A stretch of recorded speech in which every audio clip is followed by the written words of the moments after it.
Boa noite. É com o maior prazer que nós damos início hoje ao segundo episódio da nova série Humana Anatomy.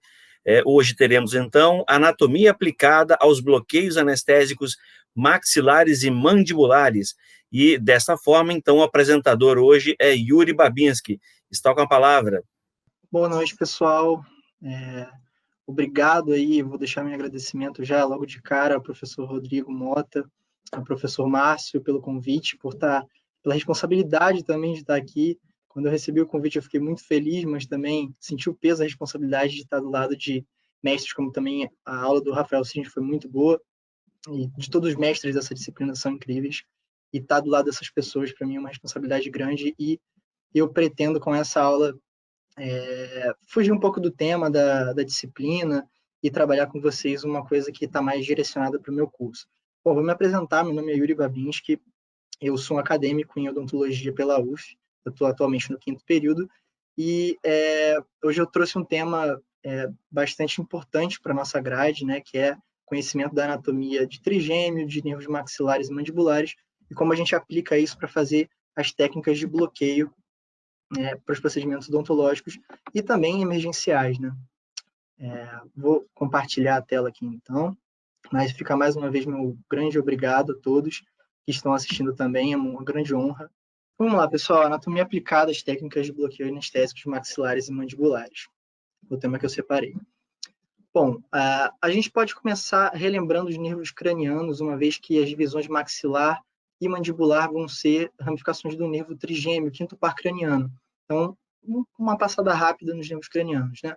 Primeiro, olfatório, segundo, óptico, oculomotor, troclear, quinto, trigêmeo, sexto, abducente, sétimo, facial, oitavo, vestíbulo coclear, nono, glossofaríngeo,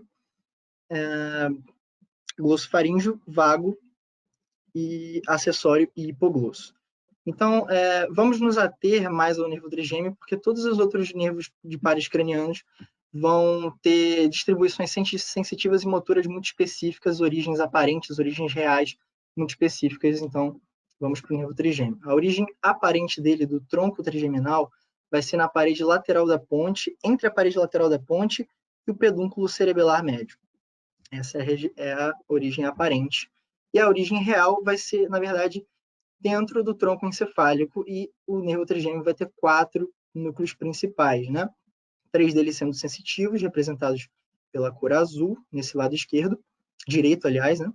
E o núcleo motor, representado por vermelho nesse lado aqui. O primeiro deles é o núcleo mesencefálico, o segundo, o sensitivo principal ou pontino, e o núcleo espinal, ou trato espinal do nervo trigêmeo. Todos esses são fibras sensitivas, então vão aferir estímulos dolorosos, estímulos táteis, e o núcleo motor vai trazer e vai levar fibras eferentes, né, e musculares, para inervar os músculos da mastigação, que são os músculos branquioméricos, né, músculos derivados do primeiro arco faríngeo. Por isso que essas fibras vão se classificar como fibras eferentes especiais, por inervarem músculos branquioméricos. E as fibras sensitivas vão ser classificadas como as fibras aferentes somáticas gerais. Bom, dito isso, existem algumas vias sensoriais do nervo trigêmeo, né? Acho que não vai ser legal falar de todas elas, inclusive tem que falar das técnicas, então a principal aqui para a gente falar de técnicas anestésicas é a via da dor e da temperatura, representada por essa cor azul aqui. Bom, como começa, né? Acredito que todos nós, ou pelo menos um de vocês, já teve dor de dente, já sentiu, talvez, quando tomou um sorvete ou comeu alguma coisa muito quente, sentiu uma sensibilidade, né, na polpa do dente. Isso acontece como, né? São receptores terminais aqui das ramificações de V1, V2 ou V3 nos territórios inervados, no caso o dente, se for inferior pelo alveolar inferior e superiores pelos alveolares superiores, né? Eles vão aferir esse estímulo, vão passar por todas as ramificações de V1, V2 e V3 e vão chegar ao gânglio trigeminal. O gânglio trigeminal eles vão encontrar, esse axônio vai encontrar o corpo celular do neurônio pseudonipolar, que é o neurônio primário da condução desse estímulo. e ele vai passar, então, esse estímulo de dor e temperatura para o núcleo espinal. E no núcleo espinal vai fazer, então, essa sinapse aqui com o neurônio secundário. O corpo desse neurônio secundário vai estar, sim, no núcleo espinal, mas o corpo axonal vai viajar pelo leminísco trigeminal ventral até essa porção aqui do tálamo, especialmente no núcleo ventral posteromedial do tálamo. E lá ele vai fazer uma sinapse com um terceiro neurônio sensitivo, né? É uma via de dor e temperatura. E de lá ele vai atravessar a cápsula interna e vai chegar ao córtex somatosensorial, e é nesse momento que a gente entende que estamos sentindo dor, que há um problema, de que há uma sensibilidade de dor e temperatura, né? Quando toda essa via faz seu caminho e chega até córtex somatosensorial ou córtex do giro pós-central, né? Isso é importante porque, através das técnicas de bloqueio anestésicos, das ramificações dessas divisões do trigêmeo, a gente vai bloquear essa via, fazendo com que os procedimentos odontológicos e emergenciais sejam não dolorosos, né? E não sejam percebidos pelo paciente. Bom, agora falando já mais na distribuição dos nervos da divisão oftálmica e da divisão maxilar. Ambas essas divisões são sensitivas, né? E o gânglio trigeminal ele vai estar localizado numa porção intracranial da porção petrosa do temporal. Ele vai ficar localizado nessa região aqui. Ele vai emitir V1, V2 e V3.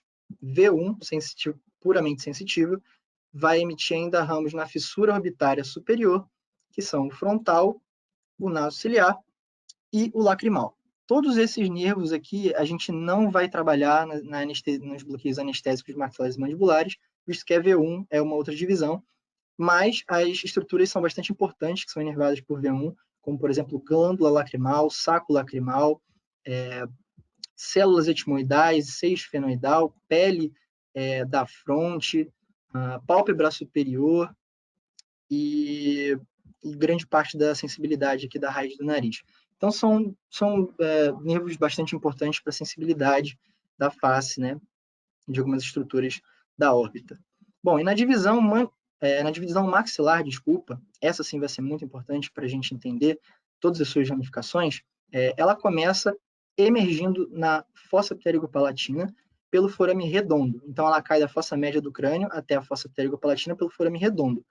Antes de entrar na fossa pterigopalatina, uma ramificação é enviada, que é o ramo meníngeo, para a inervação, então, da dura mater, uma parte da dura mater. Outros nervos também vão contribuir, né? O nervo tentorial aqui, uma subdivisão do oftálmico e também do mandibular. Bom, chegando na fossa pterigopalatina, a gente vai ter um espaço confinado, formado principalmente pela face posterior da maxila, pelo processo pterigóide do osso esfenoide e pela lâmina transversa do osso palatino, que vai estar mais medial, um pouco difícil de ver aqui, mas no próximo slide a gente vai conseguir ver com bastante clareza.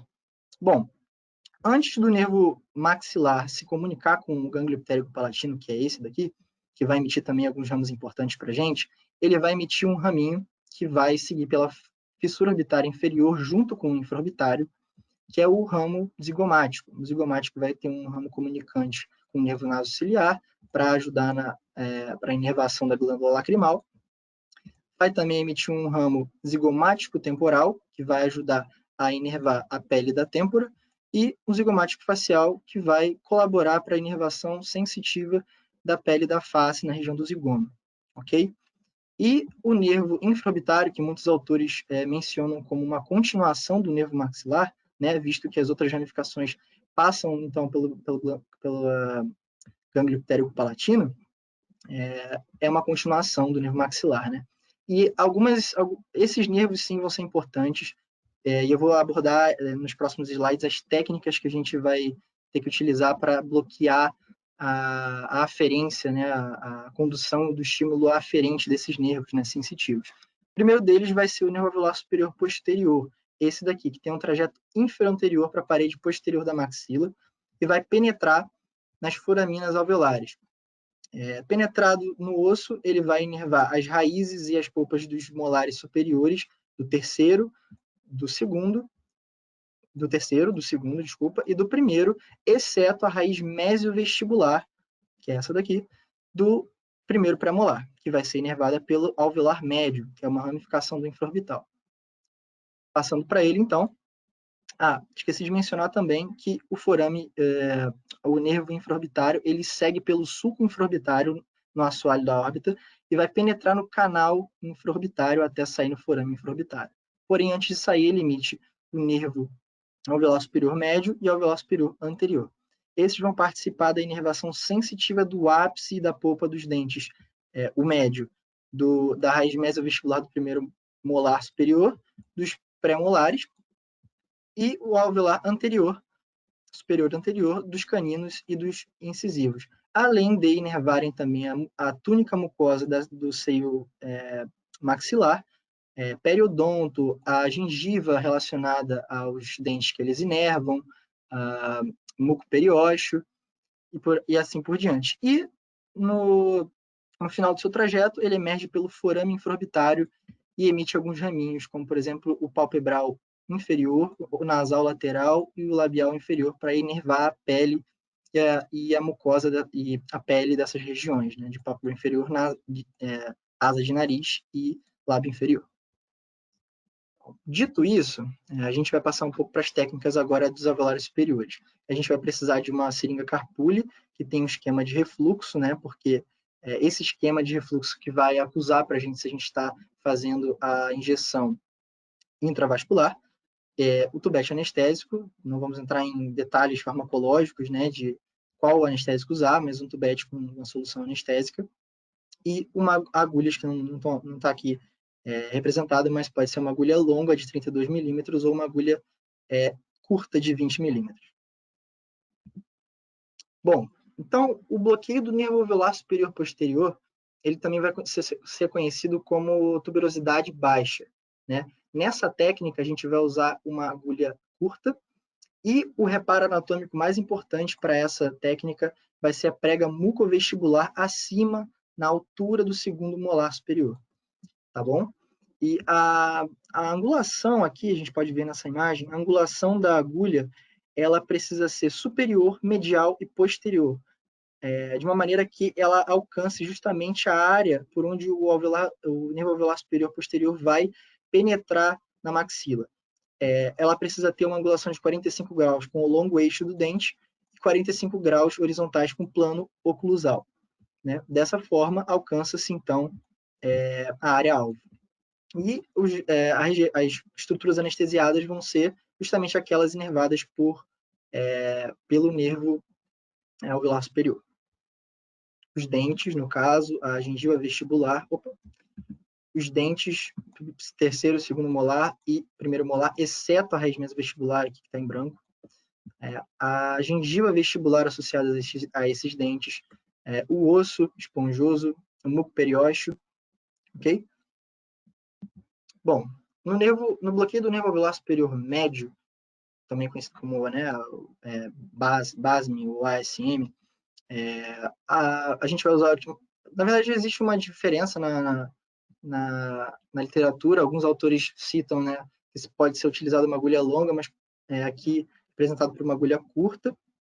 A área de inserção, o reparo anatômico importante para a gente vai ser a prega mucovestibular acima do segundo pré-molar ou na distal do canino, e a área-alvo vai ser justamente essa daqui, a área de processo de maxila, de eminências alveolares dos dentes, justamente a área que vai ser inervada pelo nervo alveolar superior médio.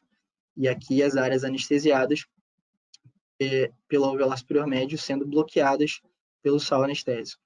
É importante citar que todas essas técnicas, elas precisam, a gente precisa fazer uma aspiração antes da deposição do sal anestésico. Como é que funciona? A gente chega no local-alvo, recua 1 milímetro, faz a aspiração em 2 planos, para a gente não ver se a gente está fazendo uma injeção intravascular, o que não é legal, não vai ser eficaz e também pode trazer prejuízos sistêmicos para o paciente. Então, a gente tem que fazer essa aspiração para ver se estamos dentro de um vaso, vai acusar porque o tubete vai trazer sangue para dentro do seu compartimento, então a gente vai perceber se está dentro de um vaso ou se não está dentro de um vaso. Então, é importante que essa aspiração seja feita em 2 planos e a deposição do sal anestésico seja lenta e gradual, para que seja cada vez mais atraumática para o paciente. E o bloqueio do nervo alveolar superior anterior, né, que também pode ser citado como bloqueio do nervo infraorbitário, porque essa técnica vai abranger as duas ramificações da divisão mandibular, da divisão maxilar, desculpa. Um reparo anatômico importante aqui, a agulha será longa, tá bom? E o reparo anatômico é a prega mucovestibular do primeiro premolar superior, tá bom? A angulação da agulha ela precisa ser paralela ao longo eixo do dente para que ela alcance essa região aqui, que é a incisura infraorbitária.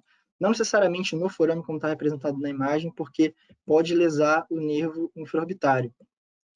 Mas, a partir do momento que você introduz lentamente a agulha e ela chega e toca o osso aqui nessa concavidade, logo abaixo logo acima, na verdade, do forame infraorbitário, que é a incisura infraorbitária, a gente sabe que chegou na região alvo e a gente recua 1 milímetro, aspira em 2 planos, deposita lentamente o sal anestésico e as áreas anestesiadas serão acusadas, né, através das regiões anestesiadas das regiões inervadas por alveolar superior médio e infraorbitário, né, os dentes anteriores. É importante citar também que, em alguns pacientes, o nervo alveolar superior médio não está presente. E quem vai fazer a inervação das estruturas por ele inervadas vão ser o nervo alveolar superior anterior. Por isso, aqui compreende a raiz mesovestibular do primeiro molar, os pré-molares, toda a gengiva vestibular, né, lábio superior, pele do lábio e mucosa alveolar. Bom, mais alguns ramos da divisão maxilar que é importante a gente comentar para os bloqueios vão ser as ramificações que saem do gânglio ptérigo-palatino. São elas os ramos nasais posteriores superiores e ramos nasais superiores inferiores, que vão fazer a inervação da mucosa da cavidade nasal, né, e das conchas nasais inferiores e médias. Aqui a gente pode ver que o gânglio ptérigo-palatino tem uma comunicação com a cavidade nasal através do forame esfenopalatino, né? Que é através dele que ele emite, então, esse ramo aqui que é importante para a gente, que é o nervo nasopalatino. O nervo nasopalatino vai caminhar anterior-inferiormente até, inclusive, na lateral do septo nasal. Aqui nessa imagem fica um pouco difícil de visualizar, mas ele vai cursar até chegar no forame incisivo e vai cursar, então, para o forame incisivo aqui na cavidade oral e inervar a mucosa palatina bilateralmente de canino a canino. E também, né, aqui nessa imagem, agora a gente consegue ver também mais facilmente os prolongamentos, as ramificações palatinas maiores e menores, essas daqui, que vão penetrar para os canais do mesmo nome e vão emergir aqui no palato, tanto o palatino maior quanto o menor. O palatino maior vai ter um curso anterior e pode anastomosar algumas fibras sensitivas com o nervo nasopalatino e o nervo alveolar, e o nervo palatino menor, inervando aqui o palato mole, a úvula e outras estruturas. Bom, então o bloqueio do nervo nasopalatino ele vai acontecer com uma agulha curta. A gente vai precisar, na área de inserção, não colocar a agulha diretamente na papila incisiva, mas lateralmente a ela, porque é uma região muito sensível e as anestesias de palato costumam ser bastante dolorosas. E como a gente quer uma anestesia mais atraumática possível, a gente coloca numa região levemente lateral a papila incisiva, para, inclusive, também não lesar o nervo nasopalatino, né, que está justamente no forame incisivo nessa linha mediana do palato. Bom, algumas técnicas aqui são válidas de comentar. Por exemplo, essa utilizando uma haste de algodão embebida num anestésico tópico. Isso ajuda porque começa a esquemiar o tecido... Opa, eu passei? Beleza. Começa a esquemiar o tecido e fica muito menos perceptível para o paciente que a agulha está sendo introduzida. Uma outra técnica que também está sendo utilizada aqui é a técnica de pré-perfuração, em que o bisel da agulha está voltado para a mucosa palatina e no momento em que o operador introduz a agulha, ele já começa a depositar o sal anestésico para que seja pouco perceptível que a agulha está sendo introduzida. Uma vez que toca o osso, a gente recua 1 milímetro para não fazer uma injeção superiostial, deposita o sal anestésico lentamente, fazendo também a aspiração, para ver se não entramos em nenhuma artéria, em nenhum vaso. Aqui a área-alvo sendo alcançada, e a região anestesiada, mucosa de palato e osso, da região lingual ali da maxila, de canino a canino bilateralmente. Bom, e o bloqueio do nervo palatino maior, né? A gente vai utilizar uma agulha curta e a área de inserção vai ser levemente anterior ao forame palatino maior, que vai estar mais ou menos aqui na altura do processo alveolar de maxila no palato, de primeiro molar e segundo molar. E a gente não quer entrar com a agulha no forame para justamente não lesar o forame palatino maior, o nervo palatino maior. Então a gente vai usar esse reparo anterior aqui, vai depositar a agulha com o bisel com corte voltado para a mucosa palatina, vai tocar o osso, recuar 1 milímetro, aspirar em 2 planos, virando o bisel da agulha, e, portanto, deposição do sal anestésico até o tecido ficar esquemiado e a gente ter a anestesia dessas regiões aqui, né? Região de mucosa palatina até a linha mediana, porque o contralateral também vai anestesiar desse lado, e região de gengiva lingual dos dentes molares e pré-molares. Bom, no bloqueio do nervo maxilar, da divisão maxilar, que vai ser um bloqueio muito mais amplo, como a gente consegue ver aqui nas áreas anestesiadas, porque ele vai bloquear todos esses nervos que a gente comentou aqui. Os nervos alveolares superiores, posteriores, médios e anteriores, infraorbital, palatinos maiores e menores e nasopalatino, porque a agulha vai chegar aqui na fossa pterygopalatina e a deposição do sal anestésico vai ser justamente aqui. Como na técnica do alveolar superior posterior, a gente vai precisar introduzir a agulha medialmente, superiormente e posteriormente, porém dessa vez com um ângulo ainda maior para que seja alcançado a fossa pterygopalatina. Essa abordagem também é conhecida como tuberosidade alta. E é importante que a gente faça principalmente a aspiração nessa técnica, porque a gente pode lesar a artéria maxilar, a gente pode também depositar o sal anestésico muito superior e acabar bloqueando os nervos óptico oculomotor aqui na fissura orbitária inferior, e uma perda reversível da visão, por exemplo, e hematomas por deposição de sal anestésico no plexo pterigóide são descritas na literatura, e a gente tem que fazer a aspiração para justamente evitar essas complicações. E aqui as áreas anestesiadas, todas aquelas que a gente tinha falado antes, todos os dentes do hemiarco, mucosa palatina, gengiva vestibular. Isso. Bom, e no bloqueio do nervo maxilar, na abordagem do canal palatino, a gente vai fazer uma anestesia transforaminal. A agulha longa vai transcorrer pelo canal palatino maior até chegar à fossa, uma porção inferior da fossa pterygopalatina, ok? E nessa técnica é importante que a gente ache o forame palatino maior para que a agulha penetre e vá até essa região para inervar as mesmas estruturas que a gente tinha mostrado aqui na tuberosidade alta, toda a divisão maxilar.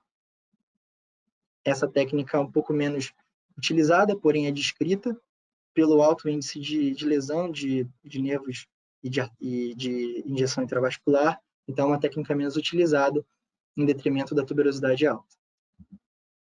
Bom, e na divisão mandibular, que vai ser uma divisão agora sensitiva e motora, porque vai carregar fibras motoras para os músculos da mastigação, e a gente pode ver isso mais claramente por essa divisão anterior aqui, essa vista sagital com cortes na mandíbula. Sendo os nervos eferentes, né, os nervos que carregam fibras eferentes. O nervo massetérico, que vai ter um trajeto sinuoso, que vai perfurar o tendão do temporal e vai atravessar a cisura da mandíbula até chegar numa face profunda do nervo do músculo masseter. Os nervos temporais profundos posterior e anterior, que inervam motoramente, né, o músculo temporal. O nervo pterigoideu lateral, o nervo pterigoideu medial aqui nessa vista, pterigoideu medial, nervo tensor do véu palatino e nervo tensor do tímpano. Além dessa subdivisão aqui do alveolar inferior, que eu vou falar logo mais, que é o nervo milioide, que vai cursar anteriormente pela fossa submandibular para inervar os músculos milioide e ventre anterior do digástrico. Ok?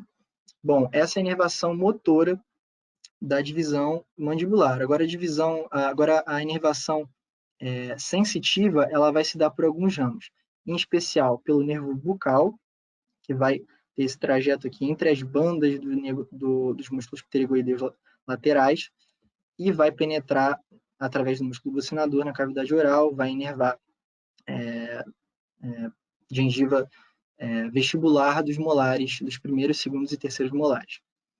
Um segundo nervo sensitivo seria um nervo lingual, que é esse aqui, representado, com um trajeto anterior-inferior, e ele vai inervar os 2/3 anteriores da língua, o soalho da cavidade oral, e vai trazer uma comunicação com o nervo corda do tímpano, né, representado aqui.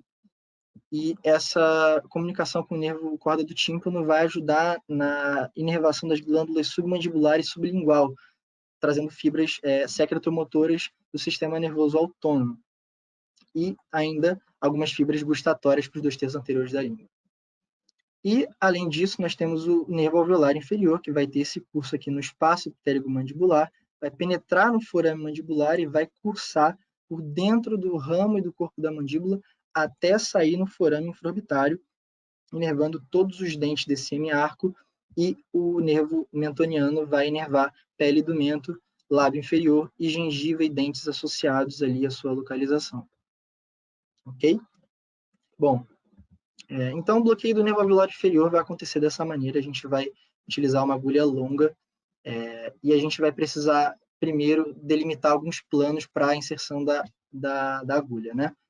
O primeiro plano vai ser anteroposterior, então a gente vai inserir a agulha numa porção mais posterior e mais distal à ráfide pterigomandibular, que é essa daqui. Num plano horizontal, a gente vai respeitar esse plano que seja paralelamente ao plano oclusal, então a agulha vai cursar paralelamente ao plano dos molares e dos outros dentes do arco inferior. E um terceiro plano importante é o posicionamento da agulha da seringa carpule no lado contralateral, nos pré-molares contralaterais ao lado que pretende ser anestesiado. E as regiões que vão ser anestesiadas, então, serão os molares, os dentes molares, os pré-molares, caninos e incisivos centrais e laterais desse semiarco. Ainda o nervo lingual, que vai ser atingido por essa técnica, então os 2/3 anteriores, assoalho da cavidade oral e a gengiva lingual desses dentes também vai ser anestesiada, e pele do mento, lábio inferior e gengiva vestibular desses dentes aqui mais anteriores, porque a gengiva vestibular dos dentes posteriores vai ser inervada pelo nervo bucal. A gente vai ver a técnica agora.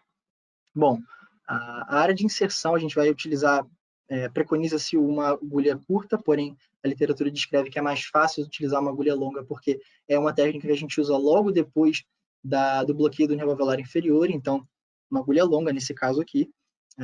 O reparo anatômico vai ser essa membrana mucodistal aqui do último elemento dentário, associado ao arco que pretende ser anestesiado. A gente vai avançar lentamente com a agulha até tocar o osso, essa região da borda anterior do ramo da mandíbula, representado aqui. Recuar 1 milímetro, aspirar em 2 planos, depositar o sal anestésico, e as áreas anestesiadas serão essas, né, que é, na verdade, uma representação da gengiva vestibular dos dentes molares inferiores. Bom, e o bloqueio do nervo mentoniano ou mentual, né, que é uma continuação do nervo alveolar inferior, agora saindo da mandíbula nessa região anterior. A gente vai utilizar uma agulha curta, ela vai precisar penetrar paralelamente ao longo eixo dos dentes, do primeiro e do segundo pré-molar aqui, numa prega mucobucal, e não vai haver necessidade do bisel da agulha estar tocando o osso ou tocando qualquer outra estrutura. A gente vai avançar de 5 a 6 milímetros e vai fazer a deposição do sal anestésico depois de ter aspirado em 2 planos. E as regiões anestesiadas serão essas daqui: pele do mento, pele do lábio superior, muco periósteo associado aos dentes anteriores e gengiva vestibular dos dentes anteriores. Bom, o bloqueio do nervo mandibular já vai ser a divisão mais superior, né, a todas essas ramificações que a gente falou. Nós temos duas técnicas, a técnica de Kilgore-Gate e a técnica de Vazirani-Aquinose. Bom, essa primeira, ela vai visar uma área-alvo que é a parede lateral do côndilo, do colo condilar, representado aqui. E a agulha que a gente vai utilizar vai ser uma agulha longa, porque a gente precisa de uma profundidade de perfuração um pouco estendida, né? E o reparo anatômico importante aqui vai ser essa prega, essa membrana mucosa, diretamente distal ao segundo molar superior, e a altura de inserção dessa agulha vai ser exatamente na altura da cúspide mesiopalatina desse segundo molar.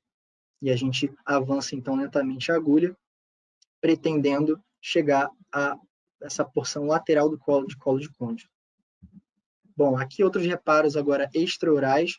É importante que a gente visualize a profundidade de inserção da agulha, olhando a incisura intertrágica e a comissura labial, porque se a gente traçar uma linha imaginária daqui até aqui, a angulação vai estar correta e a técnica vai ter uma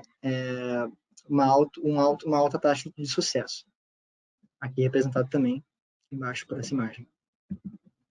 Bom, e o bloqueio do nervo mandibular, técnica de boca fechada de Vazirani-Aquinose, vai ser uma técnica indicada para pacientes com trismo, pacientes com dificuldade de abertura da mandíbula, e a gente vai utilizar uma agulha longa também. A área de inserção vai ser aqui nesse ponto A, nessa prega na mucosa alveolar superior, né? E o plano de inserção da agulha vai precisar estar paralelo ao plano oclusal e seguir até o espaço ptérygo-mandibular, que é esse espaço aqui, onde a gente vai ter anestesia dos músculos alveolar inferior, lingual, miloióideo e menos do bucal. Em alguns casos ele anestesia também o bucal, mas pela altura da anestesia ser mais próxima ao forame mandibular, não atinge em alguns pacientes o nervo bucal e é preciso fazer anestesia também do bucal em algumas situações. Bom, pessoal, as referências que eu utilizei para essa aula são essas, né? Um livro bastante importante para anestesia local do Stanley Malamed, algumas imagens do Netter, e também o conhecimento teórico, né, da Lucília, de um livro de anatomia aplicada à odontologia, que é muito interessante. E é isso, pessoal. Eu gostaria de agradecer a oportunidade de estar aqui, a todos que ficaram, a todos que ouviram. E é isso. Meu e-mail está aí, um contato. Quem quiser mandar uma pergunta ou falar comigo, só mandar uma mensagem por esse e-mail ou manda no chat aí alguma pergunta que a gente pode debater, se algo não for claro. Eu agradeço tremendamente a todos os professores que estão envolvidos nesse projeto, nessas palestras, de trazer conhecimento para nós, alunos e também professores que estão tentando se reinventar nessa quarentena, e é bastante importante que a gente tenha essa integração, né, de alunos, professores e disciplina, para a gente continuar aprendendo, continuar inovando, continuar trazendo conteúdo para as pessoas se especializarem. É isso, pessoal. Eu acho que eu consigo terminar a apresentação. Vamos lá. Bom, eu gostaria de, primeiro, agradecer ao Yuri. Foi uma brilhante aula. Vou lhe dizer que o senhor me orgulha muito, porque eu fui furtado pela emoção no início da palestra, mas gostaria de dizer aqui em tempo ainda que o Yuri Babinski, esse sobrenome, então, tem alguma coisa a ver comigo. É o meu filho, é um excelente filho, enfim, muito me deixa feliz e furtou a emoção no início em ter falado e apresentado. Foi ótima a sua aula. Eu aprendi com você. Olha só, a vida é assim, a gente aprende. Quem diria? A gente aprende com todo mundo. É uma troca, né? Então, você, Yuri, primeiro eu gostaria de dizer que eu te amo, né? Você é meu filho de coração. Eu também te amo. E a sua aula foi muito boa, muito boa.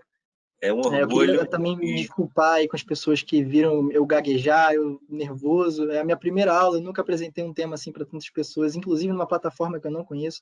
Mas eu espero que tenha sido claro, que tenha sido didático. Quem tiver dúvidas pode me procurar também pessoalmente, para para a gente esclarecer ainda mais. E, novamente, obrigado ao meu pai, doutor Márcio, a Rodrigo Mota, que me fez o convite, ao professor Rafael Cisne, que fez uma apresentação incrível, e todos os outros que ainda estão por vir. Vou fazer questão de prestigiar todos eles e de aprender cada vez mais.